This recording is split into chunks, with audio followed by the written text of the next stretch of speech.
We're live? What's going on YouTube? My name is Fuzzy. Let's get right into the MLB news. This suit is really tight so I cannot lift my hand higher than this, but let's get into the news. Our first story comes out from Kansas City. The Royals have just traded Mike Moustakas, a big-time left-handed power bat, to the Milwaukee Brewers. I'm going to tell you something right now. It's even more big time for the Kansas City Royals because they got a player, Brett Phillips, in return. Just this Brett Phillips guy, he's the savior of baseball. Just roll the tape. Why did the stadium get hot after the game? Because it was hot. All the fans left.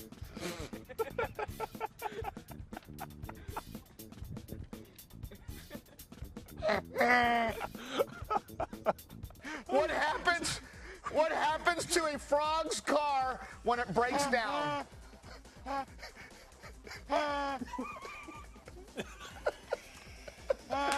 The Brewers, even though they're not in first place, are having an amazing season. And if you factor in Moustakas into that lineup, I can't even believe it. That's a big-time trade. I don't know if you guys have seen the Brewers lineup, but with Christian Yelich, Lorenzo Cain, Jesus Aguilar, and then you factor in Mike Moustakas, that lineup is going to be absolutely filthy. I do not want to be someone playing the Brewers anytime soon because their lineup, they're going to hit dingers on dingers on dingers. There were a few more trades that went down, but we're going to talk about that in the end of the video because they're not huge names or anything, but they're very important to how the division races are going to lead up and the playoffs. And the reason why I'll talk about them at the end of the video is because we have other stories to talk about. They're not the biggest names, but they're definitely still important. So stick around, make sure that you guys do not click off the video. And one more thing I want to mention is, guys, we are so close to 45,000 subscribers. That was my goal for July, is I really wanted to hit that. So if you guys are not subscribed and you like MLB content or baseball content, anything that has to do with the sport of baseball, I promise you guys I will make some great content because I just quit my job. This is going to be my full-time gig. So I promise you guys, if you support me, I support you 100% back because I just want to make this thing work and I want to make videos that you guys are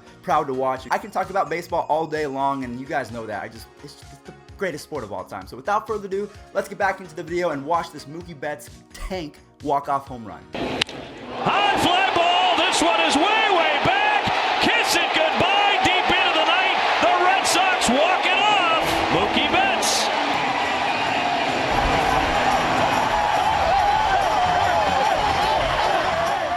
I mean, to be honest with you, I thought it was going to be a tank because as soon as he hit it, he kind of just said, bye ball, see you next year.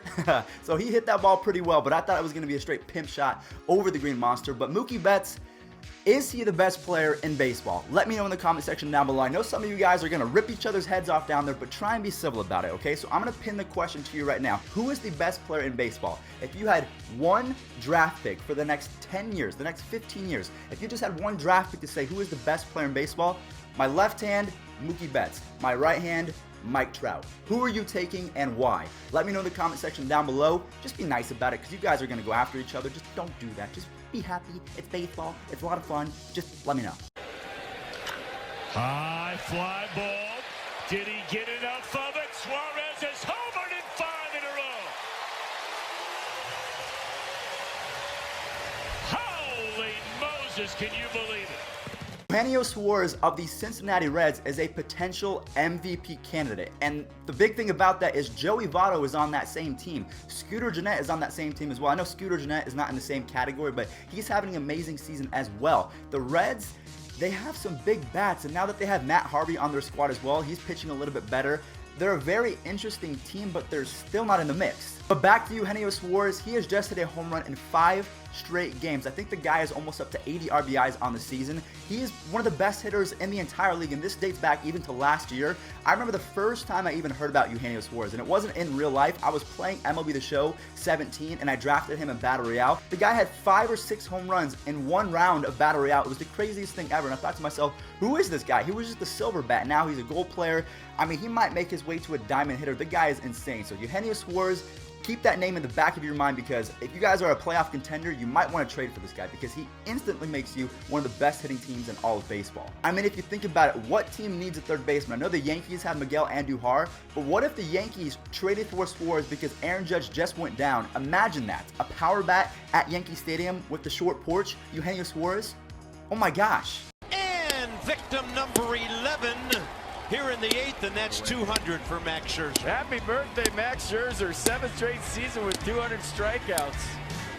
What more can you say about Max Scherzer? Seriously, is there anything that you can't say that Max Scherzer doesn't do well? I mean, he is the most fiery pitcher in baseball, maybe in baseball history. He literally talks to himself. He's and then he pitches the ball. It's the craziest thing. And then the different color eyes, it's just intimidating. 200 strikeouts in 7 straight seasons. I mean, that's only been done, I think, 4 times before. I will put the graphic up right here, and it's just Max Scherzer just does it all. And speaking of great pitchers, Clayton Kershaw reached base 4 times. He didn't go 4 for 4. He was 1 for 1 with a single and 3 walks. The craziest thing about Clayton Kershaw and this year is he's been injured a lot, and it's finally in the past. I think he's over his back injury, and I think he had a bicep injury, so that's all in the past. He has a 2.52 ERA. Everyone's saying that Clayton Kershaw fell off the cliff. He's old. He can't throw 96 and 97 anymore. He's just washed at this point. But the guy, yes, he's 4-5. He has a losing record, but I don't think that's his fault. He has a 2.52 ERA. That is really good. I guess the only concerns that you can have about Clayton Kershaw at this point in his career is his strikeouts per 9 is down and his velocity is down. So I believe that Clayton Kershaw will learn how to pitch just like Greg Maddux said. It's more about pitching as opposed to throwing hard. Let's be honest. Clayton Kershaw, Max Scherzer, they're probably the best pitchers of our generation. And when I say generation, I mean like my generation, the 21, 22-year-old range. I think Kershaw, Scherzer. Yeah, I really think that Scherzer, Kershaw, and Verlander were the top pitchers of my era. So guys, if I missed anyone, let me know down below. I don't know if Corey Kluber's there just yet, but he's pretty good. But I think Verlander, Scherzer, Kershaw, yeah, those are my top 3 for like the past 10 years. So what do you guys think? Is there anyone that I missed? Now the right-handed rocks, kicks, delivers. Soto swings and blasts it deep to right, way back, going, and gone. Goodbye. Now the set of the pitch. Swing and a line drive, right center field into the gap. That's a base hit and going through all the way to the wall for extra bases. These 19-year-olds, I do not understand how they are so good at baseball at such a young age. It takes so much skill and so much effort just to be good at 28 years old, the prime of your life. And these kids are doing it at 19 years old. When I say these kids, I haven't brought it. Vladimir Guerrero Jr. just got promoted to AAA. He's almost about to be called up. If he gets called up, the league is going to go crazy. We have Juan Soto of the Washington Nationals making Bryce Harper his rookie season, because Bryce Harper was called up when he was 18 or 19. I think he was 19. But he's making Bryce Harper at 19 look like Nick Punto. Already on the season, Juan Soto has a .306 batting average, 13 home runs, almost 40 RBIs, and he's 19 years old. This guy, I mean, my favorite number is 22, and I feel like if my dad knew who Juan Soto was, that's why I'm making this video. You guys have to know who people like Eugenio Suarez are, Juan Soto. They're not big-time names, but they're big-time players. So remember those names. Eugenio Suarez, Juan Soto, those might be trade pieces going forward. I don't know if they're going to trade Juan Soto.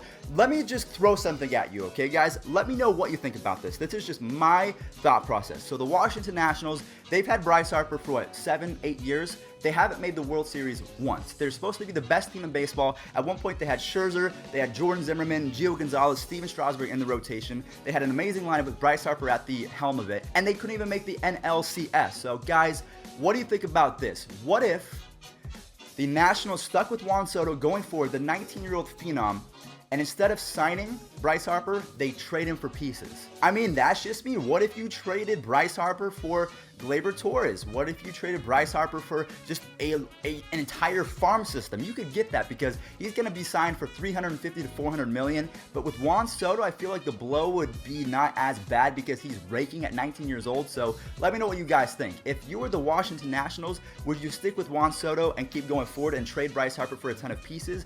Or would you keep them both and hope that Bryce Harper kind of pans out with that MVP season? Because so far this season, he's done really well with home runs and RBIs and the counting stats, but in the batting average department, I think he's still at 220, 240, something crazy like that. Not very great. Kind of talking about trades, let's go back to what we were talking about in the beginning of the video, the other trades that went down yesterday in Major League Baseball. So the first one, I think the biggest one, was the fact that Eduardo Escobar was traded from the Twins to the D-backs. So that's a big deal because the D-backs are pushing the Dodgers for first place in the NL West. So that's going to be a big deal. Ryan Presley of the Twins was also traded to the Astros. So the Astros just got another power pitcher. He has a 3.4 ERA, but he has, I think, a 13.9 strikeout per 9, which is absolutely filthy. And then a potential trade rumor is Joey Gallo to my team, the Cleveland Indians, which would be amazing for me considering the fact that Joey Gallo is from Las Vegas. I've given up a 450-foot home run to Joey Gallo my freshman year of high school, so that was a lot of fun. So if the Indians get Joey Gallo, I don't know if we need another lefty bat considering we have Michael Brantley, Francisco Lindor is a switch hitter, Jose Ramirez is a switch hitter, we have Yonder Alonso,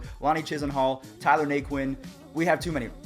I don't know if we need him, but that would be amazing. He could hit some 600-foot home runs for us. Yay! They've also talked about Joey Gallo going to the Phillies, so I know that would make my man Shelfie really happy. Just to have Joey Gallo and Rhys Hoskins in the same lineup along with Odubel Herrera, Carlos Santana, that would be a really good addition for them. He does hit 190, so he doesn't have a ton of hits or anything like that, but he hits the ball very far, so it's kind of exciting. And guys, that's gonna do it for me today. If I missed any storylines or if I missed any topics from yesterday, go ahead and let me know down in the comment section down below. Again, who is better, Mookie Betts or Mike Trout? And then the second question is, would you trade Bryce Harper for a lot of prospects and keep Juan Soto, or would you sign them both and just move forward? So guys, thank you so much for watching. Again, we're so close to 45,000 subscribers. We're almost there. I thank you guys all so much for the support. I'm gonna be making more quality videos because now that this is my full-time job, I gotta step my game up. So guys, thank you so much for everything. Yeah, I think that's it. You guys have a wonderful rest of your day, okay? Have fun.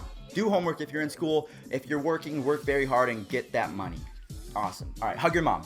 Tell your dad that you love him. Give $1 to a homeless person and pet some dogs. All right, love you guys. Peace out.